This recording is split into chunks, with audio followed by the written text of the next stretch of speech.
जिस घर में मैं 34 साल तक रहा, 3 घंटे में मेरा सामान उस घर से बाहर फेंक दिया गया। तो शादी नहीं करेंगे चिराग? मैं कर रहा हूँ क्या? मोस्ट ऑफ द टाइम जब ये नेगोशिएशन चल रहे होते हैं मैं खामोश हो जाता हूँ। मैं एकदम मौन धारण कर लेता हूँ क्योंकि कोई मतलब ही नहीं है।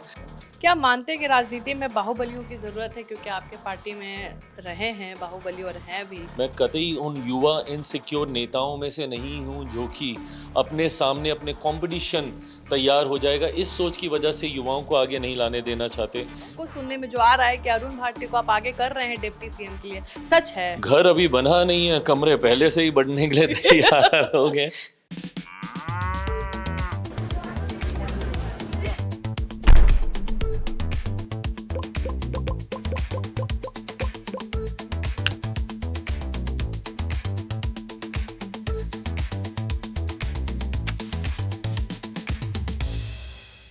बिहार फर्स्ट, बिहारी फर्स्ट आप सुने ही होंगे, और इसके साथ किसका नाम जुड़ता है सबको पता है। हमारे साथ मौजूद हैं चिराग पासवान। कैसे हैं सर? स्वागत है आपका। Thank you so much. नमस्कार। सीट शेयरिंग में इतना लेट क्यों हो रहा है, क्या वजह माने? लेट नहीं, अभी भी नोटिफिकेशन आने में समय है और मैं मानता हूं कि नोटिफिकेशन आते आते तक सीट शेयरिंग भी हो जाएगी, सीटों का चयन भी हो जाएगा, हम लोग के प्रत्याशी भी अपने रण क्षेत्र में उतर जाएंगे। और मैं मानता हूं कि इसका एक कारण अगर आप पूछें कि क्यों विलम्ब हुआ, उपराष्ट्रपति जी का चुनाव था और पूरा एनडीए, हम लोग हर चुनाव को पूरी गंभीरता से हम लोग लेते हैं और यही कारण है कि चुनाव में प्रदर्शन भी अच्छा रहता है। जितने एक्सपेक्टेड वोट थे उससे भी 14 वोट हम लोग को ज़्यादा ही मिले। इसके पीछे का कारण भी यही था कि पूरा एनडीए एकजुट होकर उपराष्ट्रपति जी के चुनाव में अपनी अपनी भूमिका को निभा रहा था। अब जब क्योंकि उन्होंने कार्यभार अपना संभाल लिया है, तो अब इसके बाद मुझे लगता है हम लोग अब अधिकृत तौर पे सीटों को लेकर चर्चाओं की शुरुआत होगी। चिराग जी, आप 40 सीटों की मांग कर रहे हैं कि मैं सम्मानजनक, कर रहा हूँ क्या? मतलब अब सुनने में तो यही आ रहा है कि 40 सीट तक चिराग मत पासवान। सुनी सुनाई बातों पर आप जाइए। मतलब हम इससे कम समझे कि ज्यादा समझे? 243 सीट है। मैं मैं ना आपको कम बोलूंगा ना ज्यादा बोलूंगा, बस मैं इतना कहूंगा कि जो अधिकृत संख्या आए।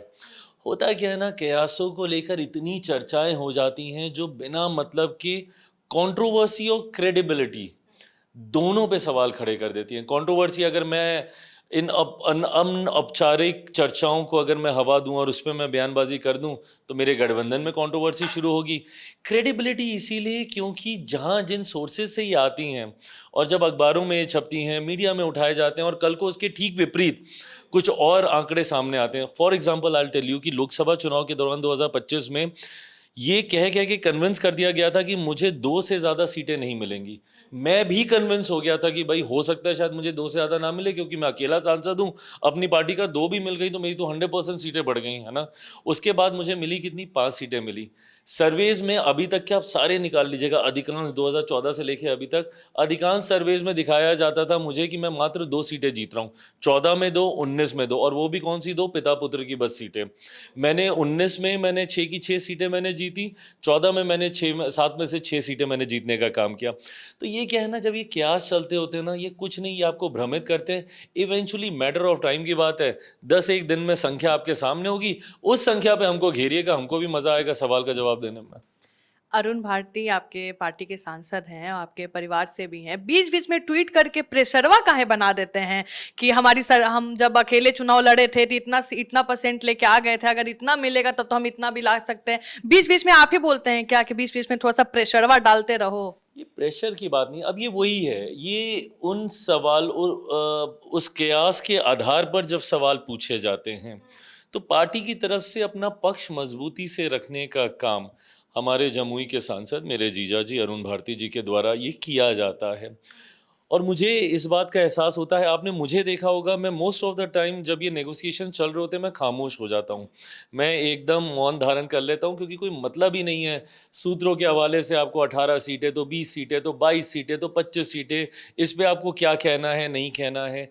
जबकि मुझे पता है कि सही आंकड़े इसके बहुत विपरीत होने वाले हैं। 14 में भी ऐसा ही हुआ। अब तो ये मेरा छठा नेगोशिएशन है, 6 बार, और सिर्फ 2020 को अगर छोड़ दें तो हर बार बहुत एमिकेबली हम लोग का नेगोशिएशन हुआ, बहुत सहजता से, संतोषजनक सीटें ना सिर्फ हम लोग को मिली, हम लोग का प्रदर्शन भी अच्छा रहा। चिराग जी, जब आप स्टार्टिंग में आए थे, मैंने आपका इंटरव्यू किया था, उस टाइम नए नए आप भी थे, नए हम भी बिल्कुल खुश थे। आपने कहा था कि लोग कहते हैं कि सोने का चम्मच लेके पैदा हुआ है, और कहीं ना कहीं आपका जो सेक्रीफाइस था या स्ट्रगल था बहुत बड़ा हुआ था। लोग आपको बच्चा की तरह देख रहे थे, आपको भी पता है।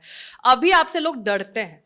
मतलब अगर हम बात करें, प्रशांत किशोर आपकी तारीफ करते हैं, मुकेश सहनी महागठबंधन में वो आपकी तारीफ करते हैं, दबे जवान तेजस्वी भी तारीफ करते हैं। ऐसा क्यों? आपसे डरते क्यों हैं लोग? एनडीए के लोग भी आपके बारे में जल्दी नहीं बोलते, मुंह नहीं खोलते हैं। नहीं, ये डर नहीं है, ये कतई डर नहीं है।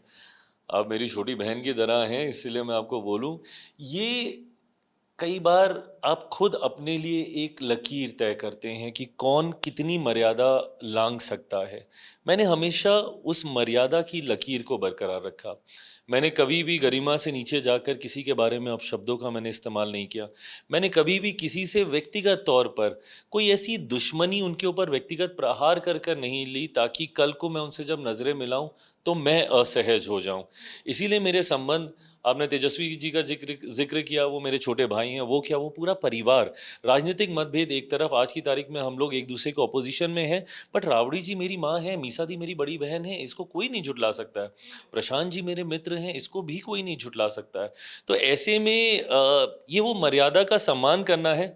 मैं नहीं मानता कि कोई डर की वजह से मेरे बारे में नहीं मांझी बोल जी रहा तो हूँ। डरे हुए, बोले हुए हैं कि 2020 में सबको पता है कि चिराग क्या किए थे, चाल चरित्र कैसा है।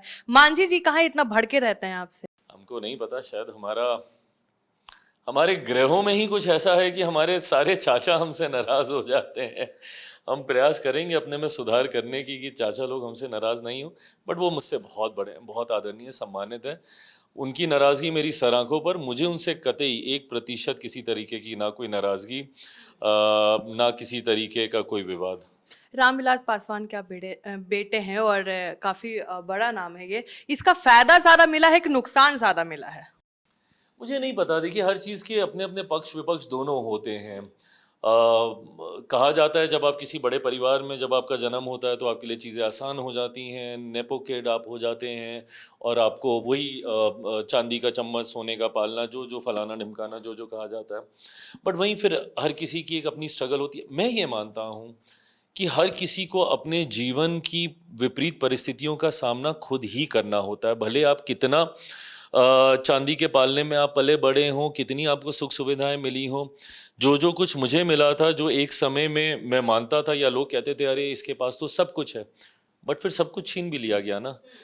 मेरी जिस पार्टी को मेरे पिता ने बनाया था, आज मुझे उस पार्टी तक से बाहर कर दिया गया। आज भी मैं अपने पिता की बनाई हुई पार्टी या उनके चुनाव चिन्ह पे तो नहीं हूँ, मैंने अपनी अलग पार्टी, और जबकि मुझे पता भी नहीं होता था कि कैसे पार्टी बनानी है, क्या करना है। जिस घर में मैं 34 साल तक रहा, 3 घंटे में मेरा सामान उस घर से बाहर फेंक दिया गया। मैंने भी एक नई शुरुआत की, और मैं मानता हूँ कि हर किसी के जीवन में ये संघर्ष की घड़ी आती है। अब या तो आप उस संघर्ष के समय को रो के बिता लीजिए, या एज अ फाइटर लड़िए और अपने आप को साबित कीजिए। मैंने वो करने का काम। पुष्पम प्रिया चौधरी, आप नाम सुने होंगे अगर, 2020 में पूरा एडवर्टीजमेंट की थी कि अगला सीएम वाला फेस है। वो बोल रही हैं कि हम शादी तब तक नहीं करेंगे जब तक बिहार में बदलाव नहीं होगा। क्या आपका भी सेम है क्या, कि जब तक बिहार में बदलाव नहीं करेंगे या सीएम नहीं बनेंगे चिराग, तब तक शादी नहीं करेंगे? अब तो ऐसा कुछ नहीं है, बट हाँ, एक बड़े लक्ष्य की ओर आगे बढ़ रहा हूँ। विकसित बिहार बनाने का मेरा संकल्प है। बिहार फर्स्ट, बिहारी फर्स्ट की मैं सोच रखता हूँ। ऐसे में व्यक्तिगत कमिटमेंट्स के लिए समय नहीं है, और मैं मानता हूँ कि शादी एक बहुत बड़ी जिम्मेदारी है। आप इसको कतई हल्के में नहीं ले सकते। जब आप किसी को ब्याह के अपने घर लाते हैं, उनके प्रति आपकी आप राज्य जिम्मेदारी की होती है, जिम्मेदारी ले रहे हैं और शादी से बच रहे हैं, हाँ बिल्कुल, इसीलिए मेरी प्राथमिकता अब राज्य रह गया है। तो शादी नहीं करेंगे चिराग? मुझे नहीं लगता कि मौजूदा परिस्थिति में ऐसी कोई संभावनाएं हैं। मेरा छोटा भाई अक्सर वो मेरी शादी का जिक्र निकालते हैं, वो तो कहते हैं कि अब उनके 2 बच्चे हो गए, अब हमें भी कर लेना मम्मी भी चाहिए। बोलती हैं होली में कि अगला होली बहू के साथ खेलने का बहुत मन है। मुझे लगता नहीं कि अभी ये जल्दी कुछ ऐसा होने वाला है। अच्छा, आनंद मोहन से हम बात कर रहे थे, हमने कहा चिराग से क्या दिक्कत है? आपका नाम सुनते ही माइक छोड़ के चले गए, ऐसा क्यों? अच्छा, ऐसा हुआ था क्या? हमको नहीं पता क्या दिक्कत। आज ही हुआ है। अरे हाँ, ऐसा क्यों? आनंद मोहन से क्यों आपके रिश्ते खराब है? उनका कहना है कि रामविलास पासवान को एनडीए में हम ही लाए थे, उनके पिता से मेरे अच्छे संबंध थे, चिराग से नहीं है। चिराग अग्रेसिव बहुत है। अच्छा, पता नहीं उनकी सोच हो सकती है। बोलिएगा नहीं इस पे। क्या ही बोलें, जब सामने वाले माइक ही छोड़ गए तो हमको ही नहीं पता कि किस बात पे वो नाराजगी। बट हाँ, जिस विषय को लेकर ये विवाद शुरू हुआ था, जिसमें उनको सज़ा हुई थी, वो तमाम उस वक्त का वो जो परिदृश्य था जिसमें आईएएस महोदय उनकी हत्या कर दी गई थी, और ये सारी चीज़ें, उस पृष्ठभूमि को लेकर ज़रूर एतराज़ हम लोग के रहे हैं। पर मौजूदा परिस्थिति में क्या कारण रहा उनका इस कदर नाराज़ होने का, वो मेरी समझ के परे है। इस बार कहाँ देख रहे हैं एनडीए को? तिकोन होने वाला है लड़ाई की खाली महागठबंधन के साथ लड़ाई है? क्योंकि दिख रहा है प्रशांत किशोर भी आ रहे हैं, लग रहा है चुनाव में कुछ कर पाएंगे। देखिए, मैं बिहारी हूँ और मैं बिहारी समझ को मैं समझता हूँ, और मैं ये मानता हूँ कि बिहारी कभी भी अपने वोट को बर्बाद नहीं करता है। बिहारी इवेंचुअली चुनाव आते आते चुनाव बाइपोलर हो जाता है। ये मेरा अपना खुद का भी अनुभव रहा। 2000 आज जिस भूमिका में प्रशांत जी हैं, 2020 में उसी भूमिका में मैं भी था। मैं भी अकेले चुनाव लड़ रहा था, खूब भीड़ भाड़ सब इकट्ठा हो रहा था, सर्वे रिपोर्ट्स ठीक ठाक आ रही थी, सब ठीक जा रहा था। बट इवेंचुअली चुनाव आते आते, और बिहार में ये बहुत प्रचलन है, ये कहा जाता है अरे सब ठीक था भैया, 2 दिन पहले चुनाव बदल गया, 2 दिन पहले चुनाव पलट गया। ये हर कोई कहता है। मतलब मान के चले कि प्रशांत किशोर जीतने वाले नहीं, अभी लग रहा है हवा तेज है लेकिन बदल जाएगा वापस मैं ये एनडीए में। मानता हूं कि चुनाव आते आते तक बिहारी गठबंधन की ओर अपना ध्यान केंद्रित कर लेते हैं, बाइपोलर हो जाता है। या तो महागठबंधन को देंगे या एनडीए को देंगे, अपना वोट बर्बाद नहीं करेंगे किसी तीसरे को देकर जिनकी जीतने की शायद उतनी संभावना ना हो। अच्छा, इस बार भी नीतीश कुमार डरे हुए हैं कि चिराग कब फिर से बैंड बजा दे 2020 वाला। आपको भी पता है, ऐसे मुंह नहीं बनाइए चिराग जी, आपकी वजह से आज नीतीश कुमार के इतने कम विधायक में सिमटे हुए हैं। और कभी कभी आप बोल देते कि अकेले चुनाव लड़ूंगा, तो फिर वो परेशान हो जाते कि चिराग कहाँ जा रहे हैं, चिराग को मनाना है। क्या है नीतीश कुमार को क्यों आप ऐसे करके रखते हैं? पहली बात तो वो मुझसे बहुत बड़े हैं, कतई ना वो मुझसे डरें, ना ही उनको डरना चाहिए। डरना तो चाहिए, 2020 में आप उन्हीं के उम्मीदवारों के खिलाफ खड़ा किए थे। उस वक्त परिस्थिति अलग थी, गठबंधन में मुझे कॉर्नर किया जा रहा था, मेरे पास कोई विकल्प नहीं ताकत तो था। आप दिखा दिए थे 2020। हाँ, मेरे पास कोई विकल्प नहीं था अकेले चुनाव लड़ने के अलावा। But at the same time जब आप ये कहते हैं कि वो डरे हुए हैं, इस बात से सीख किसी और को लेनी चाहिए जो अहंकार में है कि वो बहुत बड़ी पार्टी अपने बलबूते बन गए। राजद को अगर इस बात का अहंकार होता है कि वो इतनी बड़ी पार्टी बन गए, उनको ये समझना चाहिए कि वो इसलिए बने थे क्योंकि उस वक्त एनडीए बिखरा हुआ था। उस वक्त भी अगर एनडीए यूनाइटेड रहता, भाई ये लोग कहाँ कहाँ जीते। जहाँ पे जनता दल यूनाइटेड हारी, जनता दल यूनाइटेड कैसे हारी? क्योंकि मैंने अपने प्रत्याशी वहाँ पे उतारे। अगर हमारे और जनता दल यूनाइटेड के प्रत्याशी कॉमन होते, हमारा वोट बैंक कंबाइन होता, तो राजद वहाँ पे नहीं जीतती। तो राजद को जो ये अहंकार उस वक्त से है कि भाई हम सबसे बड़ी पार्टी है, आप अपनी काबिलियत पे नहीं जीते। क्यों? क्योंकि ऑपोजिशन में बिखराव था, और इसीलिए ये नैरेटिव ना विपक्ष ही सेट करता है कि अरे चिराग, क्योंकि वो चाहते हैं कि चिराग अलग हो जाए, क्योंकि उनके लिए रास्ता बहुत सहज हो जाएगा 2020 की तरह। अगर चिराग पासवान गठबंधन से अलग होता है, अगर चिराग पासवान मुख्यमंत्री जी के खिलाफ जाके एक बार फिर से चुनाव लड़ता है, तो ये नैरेटिव ये लोग सेट करते हैं कि अरे चिराग देखो गठबंधन में चिराग दरार के है। दोनों हाथ में लड्डू है क्या? क्योंकि आपके रिश्ते तो दोनों जगह अच्छे हैं। एक जगह आप खुद से हैं, एक जगह आपके पुराने पारिवारिक रिश्ते हैं। अगर आप ऐसी सोच के साथ आप आगे बढ़िएगा ना, सबसे पहले आप ही डूबिएगा। अगर आप 2 नाव की सवारी कीजिएगा, मेरे पिताजी अक्सर एक लाइन बोलते थे कि सड़क पर वही मरता है जो ये निर्णय नहीं ले पाता कि उसे बाएं जाना है कि दाएं जाना है। तो ये निर्णय लेके और उस निर्णय के साथ अडिग रहना ज़रूरी है। मैंने शुरू से इस बात को कहा है कि मेरा समर्पण मेरे प्रधानमंत्री के प्रति अटूट है। 2020 में भी जब मैं गठबंधन से भी अलग हुआ, उस वक्त भी मेरे पास ये विकल्प था कि मैं ऑल्टरनेटिव अलायंस की ओर मैं चला जाऊं। बट उस वक्त भी मैंने ऑल्टरनेटिव अलायंस में मैं नहीं गया। मैंने भाजपा के सामने अपने प्रत्याशी नहीं उतारे, मैंने सिर्फ जेडीयू के सामने अपने प्रत्याशी उतारे, क्योंकि उस वक्त की पृष्ठभूमि ही वैसी सी ही तैयार हुई थी। बट उस वक्त भी मैं भाजपा या प्रधानमंत्री के खिलाफ नहीं गया। और आज की तारीख में जब इतना खूबसूरत ये गठबंधन बना हुआ है, तो मेरे बाएं दाएं जाने की सोच तक रखना उचित नहीं है। क्या मानते हैं कि राजनीति में बाहुबलियों की जरूरत है? क्योंकि आपके पार्टी में रहे हैं बाहुबली और हैं भी। बाहुबली जरूरी है बिहार की राजनीति में? मैं साफ सुथरी छवि का मैं पक्षधर हूँ, पढ़े लिखे यंगस्टर्स को राजनीति में लाने का मैं पक्षधर हूँ।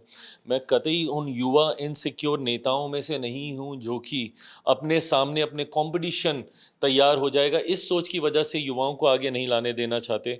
मेरा एक अपना MY समीकरण है जिसमें M में महिलाएं हैं वाई जो में कि यूथ देश की नहीं दुनिया की आधी आबादी हैं, और Y में युवा हैं जो हमारे देश हमारे प्रदेश की सबसे बड़ी आबादी हैं। लोकसभा में आप देख लीजिए मात्र 5 सीटों पे मैंने चुनाव लड़ा, 5 में से 4 मेरे युवा सांसद हैं, 2 मेरी महिला सांसद हैं। तो ये अपने में मेरा MY समीकरण है। इसी के आधार पर पढ़े लिखे यंगस्टर्स, महिलाएं, उनको मैं ज़्यादा से ज़्यादा मैं टिकट दूं विधानसभा में, मेरी प्राथमिकता ये रहेगी। ये बताइए कि आप उम्मीदवार खड़ा कर रहे हैं, लेकिन कहीं न कहीं ऐसा लग रहा है कि आप हर सीटों पे तैयारी कर रहे हैं, क्योंकि आपके एक प्रवक्ता हैं, उनका नाम आपको बता दें, धीरेन्द्र मुन्ना। उन्होंने कहा है हर सीटों पे हमारे 3-3 ताकतवर उम्मीदवार हैं। फिर से ये तो डराने वाली ही बात हुई ना। आप उसी सीट पे काहे नहीं बात करते हैं जो सीट आप चाह रहे हैं लेना? कहीं ना कहीं नजर भी डाल रहे हैं आप JDU के सीट में भी, बहुत सीट है जो हम हमारे तो नजर हम में क्या है। करें, जब JDU का प्रत्याशी वहां से चुनाव लड़े तो हम हाथ खड़े कर दें कि भैया हम यहाँ पे कुछ नहीं करेंगे? क्यों? क्योंकि यहाँ पे हमारा कोई प्रभाव नहीं है। हम क्या करें, हम उन सीटों को छोड़ दें?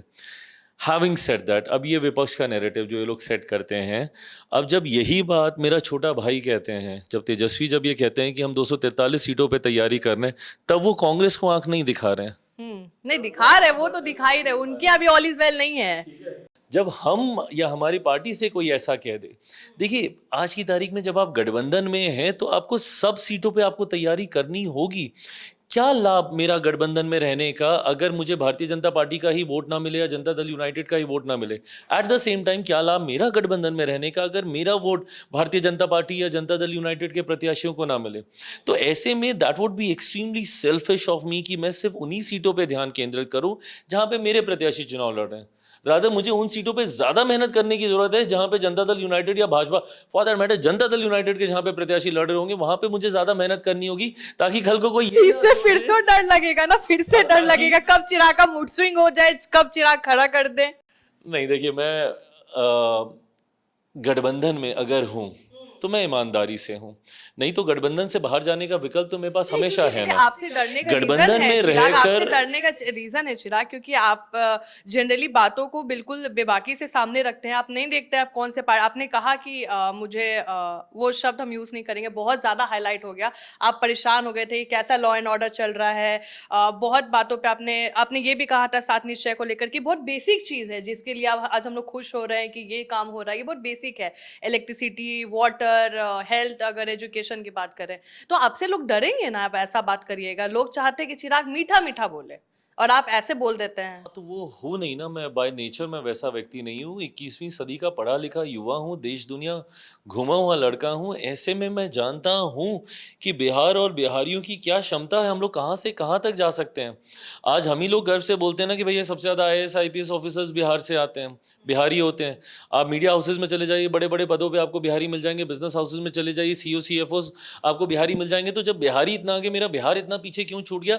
इस सवाल के लिए तो सामने वाले को झकझोरना होगा ना, सवाल पूछने होंगे, सवाल खड़े करने होंगे, सही मुद्दों पर बातचीत हो। इस बात को नियंत्रित हम लोगों को करना होगा। इस बात को लेकर कोई डरे तो मेरी समझ के परे है कि फिर क्यों।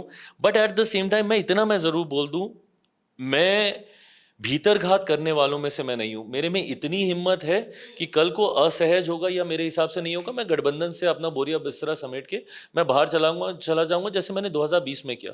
2020 में अंत तक हर कोई कहता रह गया कि भैया ये प्रेशर पॉलिटिक्स कर रहा है। मैंने ऐसे समय में ये फैसला लिया जब मेरे पिता की मृत्यु हुए अभी कुछ मिनट नहीं बीते थे। उस वक्त मैं पहले चरण के प्रत्याशियों के नाम में फाइनल कर रहा था। मेरे में इतनी हिम्मत है कि मैं अकेले चुनाव लड़ सकता हूं। क्या ये हिम्मत हमारे देश की सबसे पुरानी पार्टी के पास है? कांग्रेस में हिम्मत है अकेले लड़ने की? 15 साल तक राजद सत्ता में रह गई, इतने इनके विधायक, आज तक इनकी हिम्मत नहीं होती अकेले चुनाव लड़ने की। तो चिराग पासवान में कम से कम इतनी हिम्मत तो है। तो मुझे जरूरत नहीं है गठबंधन के भीतर रहकर जिस थाली में खा रहा हूं उसी में छेद करूं। कभी मुझे लगेगा कि इस थाली का भोजन मेरे हिसाब से नहीं है, मैं खुद उस थाली को छोड़कर मैं बाहर चला जाऊंगा, बट रहकर छेद करूं ये मेरी सोच नहीं है। CM फेस के लिए आपका नाम बहुत सामने आ रहा है, आपके कार्यकर्ता द्वारा ही नहीं, युवा भी कहीं ना कहीं हम पूछने जाते हैं तो तेजस्वी का जैसे कोई नाम लेता है तो बीजेपी में में बीजेपी में अगर हम पूछते हैं ना एनडीए में कौन, तो आपको ना कहीं चिराग का चेहरा सामने आता है। आपका भी तो मन होगा कि सीएम बने, क्योंकि बिहार को भी तो अब युवा ऐसी सीएम बातों से चाहिए। कतई अगर मेरा सर सातवें आसमान पर चढ़ जाएगा तो मेरे पतन की शुरुआत हो जाएगी। विनम्रता से इसको स्वीकार करते हुए मौजूदा परिस्थिति में मुख्यमंत्री नीतीश कुमार जी को सर्वसहमति से गठबंधन का नेता चुना गया है। तो ऐसे में जब कोई वैकेंसी ही नहीं है तो फिलहाल अगली ऐसी बातों को सुनकर हवा में उड़ने, अगली बार अगला चुनाव अगली में बार मन का बोल दीजिए, बोलने में चिराग नहीं डरते हैं। we'll cross the bridge when it comes। मैं मेडिटेशन भी उतना ही करता हूँ और मेडिटेशन आपको सिखाता है कि उस समय में आप रहें और स्थिर रहें। मैं 30 की चिंता करते हुए मैं 25 गवा दूं, मेहनत तो पहले से करना पड़ेगा ना चिराग। मैं बिल्कुल करूंगा। 25 का चुनाव खत्म होने दीजिए, देखिए उस अच्छा, डिप्टी सीएम में तो आप बात कर ही सकते हैं कि एक डिप्टी सीएम चिराग पासवान बन जाए, लेकिन हमको सुनने में जो आ रहा है कि अरुण भाटी को आप आगे कर रहे हैं डिप्टी सीएम के लिए, सच है? घर अभी बना नहीं है, कमरे पहले से ही बढ़ने के लिए तैयार हो गए। जीत के पहले आने दीजिए। गठबंधन में बैठ के इस तमाम चीज़ें, हर किसी को उसकी क्षमता, उनके सामर्थ्य के आधार पर सरकार में उनको स्थान भी दिया जाएगा। बट सरकार में स्थान तब मिलेगा जब सीटों में स्थान मिलेगा। फिलहाल चर्चा भी इसी दौर पे अभी चल रही है, तो पहले इस पड़ाव को हम लोग पार कर ले, वहां पे भी पहुंचेंगे। हम कुछ नेताओं के नाम लेंगे और एक शब्द में आपको बस बोलना है। बहुत मुश्किल होता है। ट्राई करिए, हो जाएगा आपसे। नीतीश कुमार, अनुभव, लालू यादव, आदरणीय, तेजस्वी। छोटा भाई। सबके लिए तो इतना मीठा बोलिएगा, टीआरपी कैसे बढ़ेगा मेरा? आपकी टीआरपी के लिए हम संबंध खराब कर ले। प्रशांत किशोर। मित्र। तो सब जब आपके दोस्ती हैं तो लड़ाई किससे है आपकी? मेरी लड़ाई व्यवस्था से है कि भाई बिहार को जहां तक हम लोग लेके जा सकते थे वो अभी तक हुआ नहीं। उस व्यवस्था का निर्माण करें बस। चिराग, आखिरी सवाल, हो सकता है आपको गुस्सा भी आ जाए।